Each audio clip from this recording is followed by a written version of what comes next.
Good morning, this is Dr. Hugh Kim Lee, and today I'm answering some questions for Year 10 students at a local college, Concordia College. Today I get students from all over Australia always asking me questions, and today I'm helping them as part of their documentary that they're doing for their Year 10 school project. So they've emailed me some questions and I'm going to do my best to answer them. And today I think we're talking about the educational benefit of Minecraft. So I don't know if I'm the best person to talk about Minecraft specifically, but let's see how we go today. Give a brief introduction, okay? My name is Dr. Hugh Kim Lee. I'm a child and adolescent psychiatrist from the Women's and Children's Hospital in Adelaide, and I see children who are referred for problems associated with their online gaming use. And I see them in my clinic with their parents. They're usually referred through either their school counsellors, their teachers, their parents, and of course their family doctor, their GP. And there are various reasons why they might be referred to me. They might be referred to me because they're not going to school and spending all their time at home playing games. They could be getting aggressive and violent towards their parents because their parents are getting into arguments with them about the amount of time they're spending online, and then the children, they retaliate against their parents. They might be referred by a specialist pediatrician who has investigated them for soiling or actually wetting their pants or doing number twos in their pants, and they've done all these medical tests and they can't find a physical problem for their soiling. So they ask me to have an assessment, and I realise that they're playing their games and they're so immersed in their games that they don't go to the toilet. So that is a serious problem. They might be also having problems with their mood, having low mood or sadness or anxiety, and spending a lot of time on their phones, especially before they go to bed, and have difficulty sleeping. And how do I solve these issues? I think it's really important as a psychiatrist to take a detailed history and assessment. I'll ask them some basic questions about what's it like to be them, what it's like for them to be at school. Do they have friends? Are they getting bullied? What's their favorite subjects? And then I might ask them some questions about what it's like to be in their family and how their mood is going, how their sleep and energy is going. And then I might start going into questions about their gameplay. What's their favorite game? Why do they play it? Why do they find it so fun? How many hours they're playing? And is the gaming having a negative impact on their lives? Once I've done that assessment, what I'll do is I'll give them some feedback about why I think there might be a pattern or a habit in the way they are using online games. And if I can make them see that connection, then they'll hopefully have an ability to look at their gaming behavior. Because a lot of us, the games are designed to play automatically. We just sit there, it's all set out for us, we know exactly what we need to do, and we don't think twice about why we are playing and how much time we're playing. Because when we get into the zone or into what we call flow, time goes by very quickly and we lose track of our time.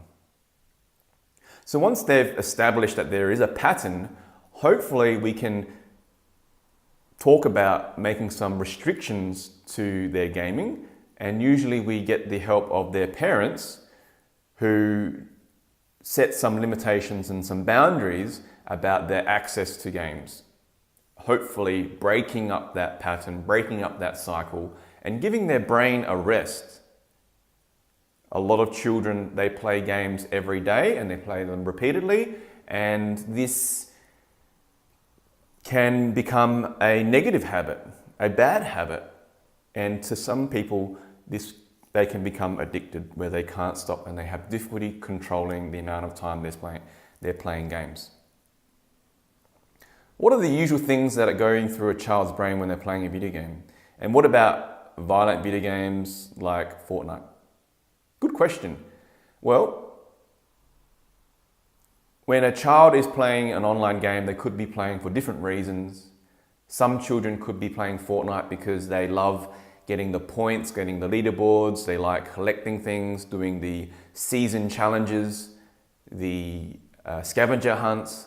Some people like having the power and dominating aspects and bullying other players and playing against other kids online, trash talking. Some people, they like doing that. Other kids, they like just hanging out with their friends because all their friends are online and they want to help their friends and do some teamwork. They might be helping them heal them up and making sure that they're playing and getting through the game. Other kids, they like the storyline. They like doing things like getting skins, being silly, and having the freedom to do whatever they want in a game. Some things that they might not be able to do in their real lives. Back to the violent parts of the video games. Research shows that violent video games can have short-term and long-term effects on how you think, feel, and behave. That means if you are playing for long periods of time on a violent game, repeatedly, you can, within the half hour of when you stop playing, or when your parents ask you to get off, you might actually be very heightened. Your heart might be racing, your emotions might be very high, you might be very wired, because the violent games are violent because they're exciting and they make you feel like there's something risky happening. So that activates you and that keeps your attention, that keeps you playing.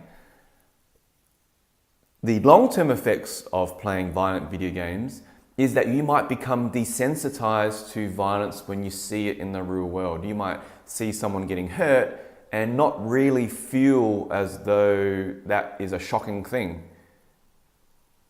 They've also shown studies that people might have reduced empathy. That means having less of a connection or understanding of another person's emotional needs or emotional pain. And are there thoughts of the brain changes in video games as educational tools compared to traditional classroom methods? Okay, well, it's really difficult to, I'll answer this last question and then I'll make another part of this video. Not all video games are created equal, and you must realize that potentially any game that's connected to the internet, it may not actually stop. It goes on forever. So the brain changes for repeated use of an online game, that is if you become addicted to an online game, is that the front part of your brain, the frontal lobe or the prefrontal cortex, it might actually become underactive, and it's a very important part of your brain that's involved in organizing your tasks, planning, controlling your impulses, controlling your emotions.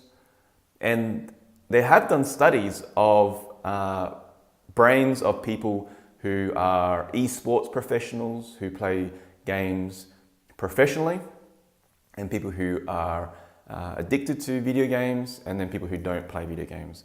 And what they found was the brains of the people playing professionally, they're able to think of the game strategically, they're able to play at an advanced level. But people who are addicted, they tend to play compulsively, meaning they can't control themselves, they can't help themselves, and they might not actually be playing at a very high level.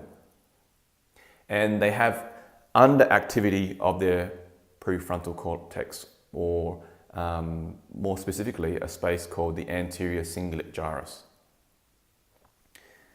So the other things that we know about using screens or video games is that your ability to concentrate in the real world becomes reduced. It's diminished. Because the way screens are set up, you're getting immediate feedback, things are happening very quickly, and then when you get off the screen, things become very slow. So your ability to focus on tasks, your homework, chores that don't require a screen, it may be impacted negatively, meaning you have difficulty reading a book or doing the dishes. You find it very boring because it's so slow and you're not getting any of that immediate reward, the immediate feedback that your brain is really wired to. So you have to be mindful of the amount of games that you might be using in an educational way. I'll make another video. Thanks again.